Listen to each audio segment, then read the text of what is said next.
আপনাদের যদি সব বাইর হয় আমাদের ডেটা দিয়া যায় ওকে এইগুলা যদি সুন্দর হইতো আপনি তো লালে লাল হয়ে যেতেন। হ্যালো এভরিওয়ান, আসসালামু আলাইকুম। আমি Shraboni Safa and welcome back to my channel. তো আমার আব্বুর একজন পরিচিত বাংলাদেশি, মানে আব্বুর সাথে আসা যাওয়া বা কথাবার্তা হয় মাঝে মধ্যে। তো উনি আজকে আমাদের বাসায় আসছে। বাসায় এসেই যে এই গহনাগুলো সব নিয়ে আসছে, বলতেছে উনি নাকি একটা বাক্স রেড কালার বক্সে এই গহনাগুলো সব একসাথে পাইছে, এই যে পাশে রেড বক্সটা।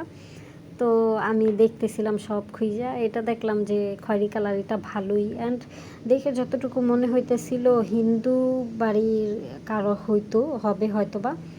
তো উনি নিয়ে এসে বলতেছিল যে চেক করে দেখো এগুলা কোনোটা স্বর্ণের কি না। তো আমার জামাই আবার পাথরের সাথে নাকি ঘষলে কিভাবে বোঝা যায় যে স্বর্ণের কি না। পরে দেখতেছিল, বললো যে না, এগুলো সব দেখেই মনে হইতেছিল যে